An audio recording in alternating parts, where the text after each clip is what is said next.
Hey, good Monday morning, everybody. How's everybody doing this morning?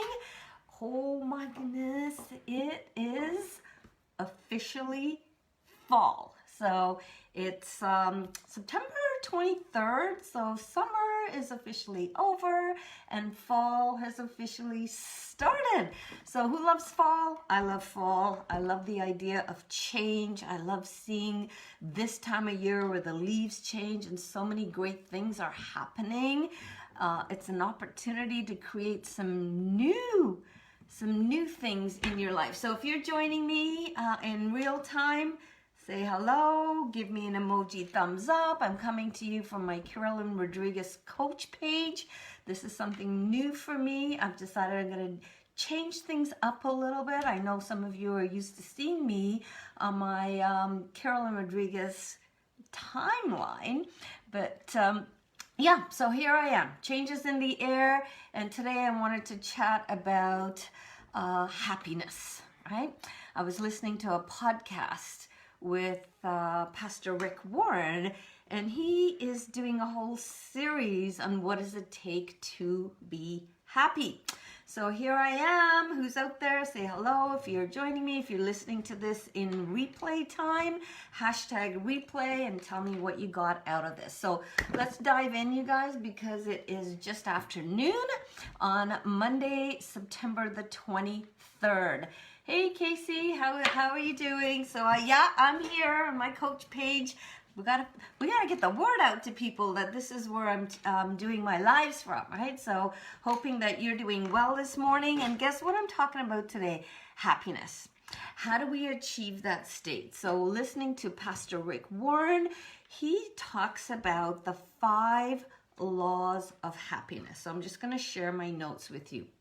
And the first thing he said is, don't look for happiness, right? We're always looking, how can I be happy? Looking for happiness. He says, create it. Create it, create it. Create that state that you're looking for. Number 2, happiness is not the goal. It's the result of living right. What do I mean by living right? You know, right thinking, making those decisions about living in integrity, doing the right thing, right? All of those things we know innately. When we do them, we know they're right and we feel good about it, right? So the happiness factor when you're doing things like that is the byproduct. It's not the state, it's how you create it, right? So number 3, my habits create my happiness. And I thought, I talk a lot about habits. I think I should create a group about how to create healthy habits, right? So we shape our habits and then our habits shape us. And I've talked a lot about my exercise habits and my thinking around that, which led me to the action steps, right? So those habits now shape me. I've already been to the gym. I did a half-hour fasted cardio. I did a yoga session, and I'm gonna go back today to do my weight workout, right? So those habits now are just a part of my DNA because, as my friend Pat Mizzou says, hashtag me first, right?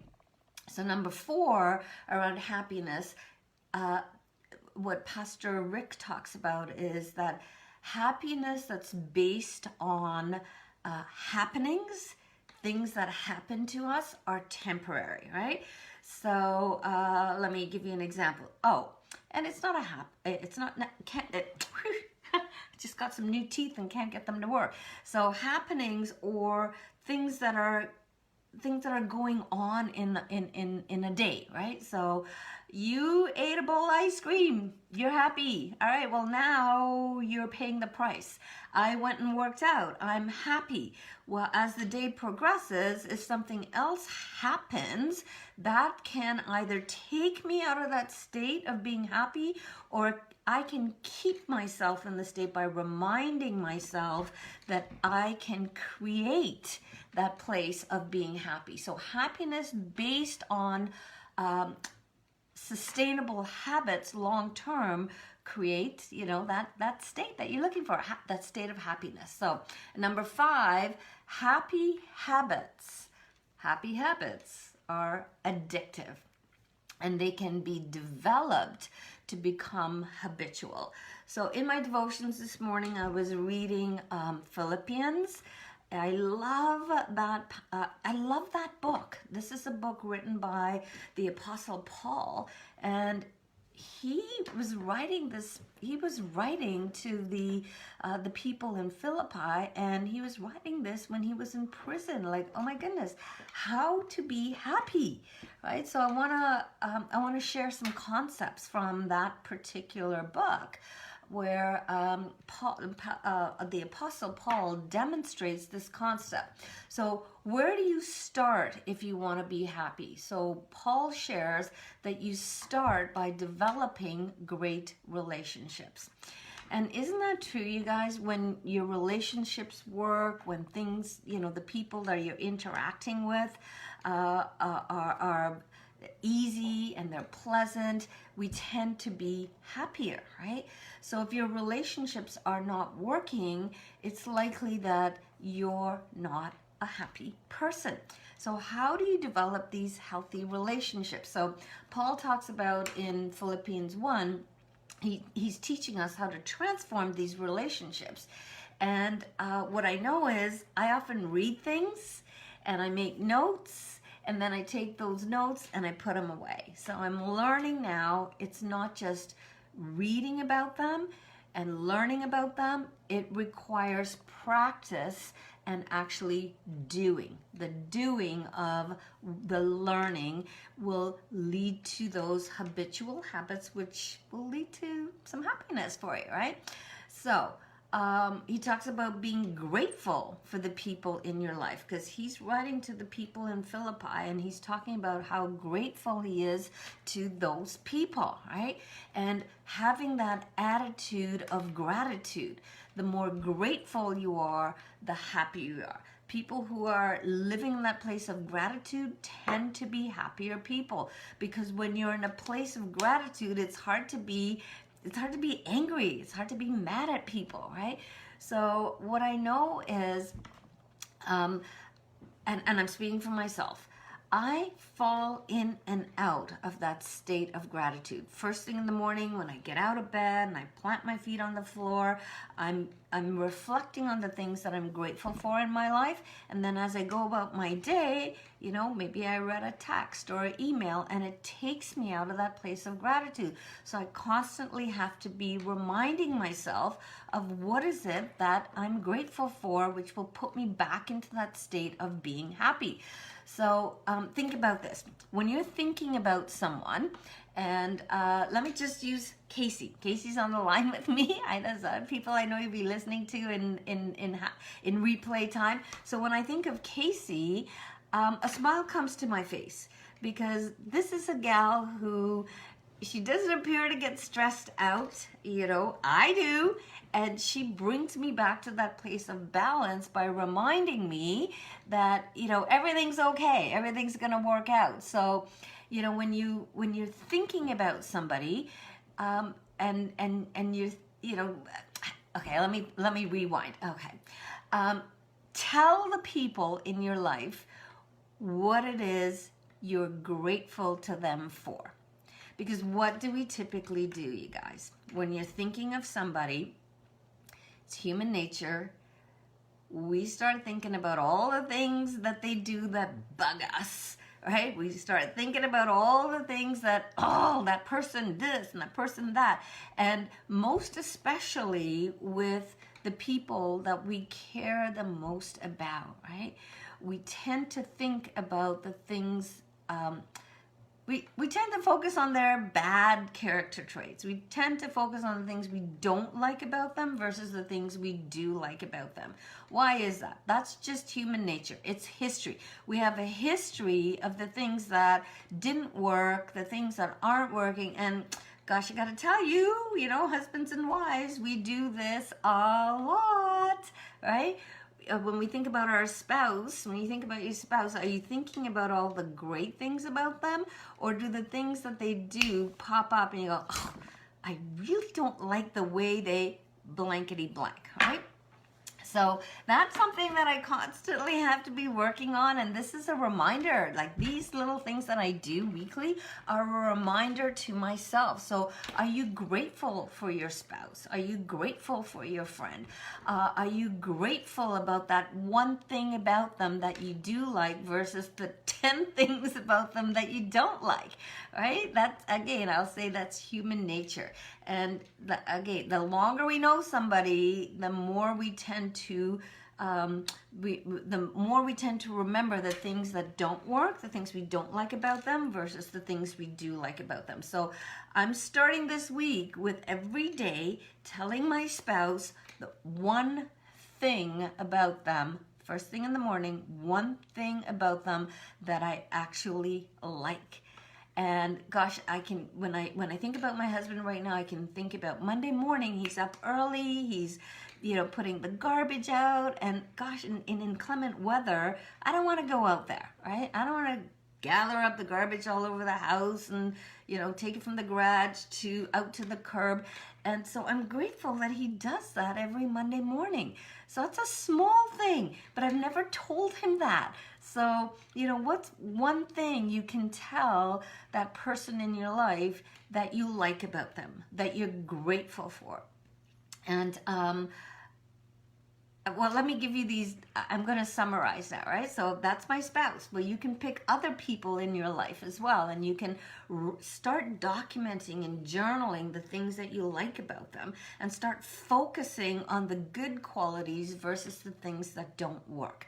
So I'm going to finish off now with, from Pastor Rick Warren, you can go and listen to his podcast today, his happiness hints, right?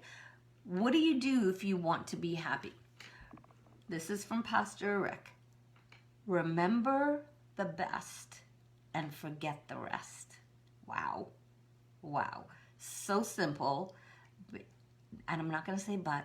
So simple and worth practicing. Remember the best, forget the rest. Develop selective memory. Right? Stop focusing on the bad because, again, that's human nature. Focus on the good qualities of the people that you admire, the people that in your life, the people in your life who mean the most to you.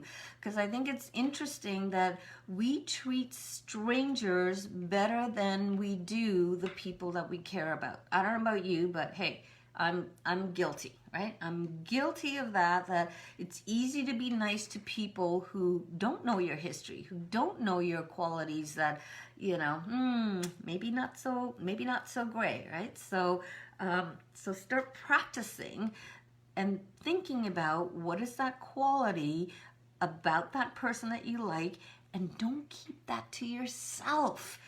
Don't keep it to yourself. Verbalize that to people. People need to hear this stuff, right? Okay, number 2. So that's number 3. 1 is remember the best, forget the rest. Number 2 is develop selective memory. Stop focusing on the bad, remember the good. Number 3, and this is something I'm going to do as soon as I finish this, make a list of 5 people in your life that you care about, right? 5 people. And then write down one good thing that you like about them. And then take the time today, you guys, to call that person. Don't text them, right? Call that person. And if they don't answer the phone, then leave a voice message and say, hey, I was listening to this crazy lady and this is a tip that she gave me and I'm going to actually use it because I think it's important. I just want to let you know that I'm so grateful for you and here's the reason why, right? And I've learned in Dale Carnegie that when you are giving somebody a compliment, you need to back it up with evidence. So if you're grateful for that person, tell them why. And you can share more than one thing, right? And the last thing is I have an amazing group of ladies that are part of my Bible study group, and they kind of keep me on track. And so what we do is we pray for each other. right? So I don't know, do you have a prayer list? Do you have a meditation list? You know, I'm a woman of faith, so I pray. Perhaps you're a believer in Buddha, Allah, the universe, whatever it is, but you can raise the vibration of the people in your life by, you know, thinking about them, thinking good thoughts about them, praying for them, and then letting them know that you're praying for them, because there's something really powerful. You know, these gals are amazing. They know who they are, and every so often they send me a little text, or they send me a verse from the Bible and tell me, this is what they think. This is what they think of me. Or give me and show me a way where I can demonstrate how to have that Christ-centered heart, right? So if you want to be happy, stop waiting for others to make you happy and create what you want. So with that, you guys, have an amazing Monday. I'd love some feedback. If any of these tips were of help to you and you're in a group, feel free to post them. And feel free to share this on your timeline if it's been of value to you. And I'll see you back here next Monday, Magical Mindset Mondays with Carolyne. Bye-bye, everybody. Have a great week.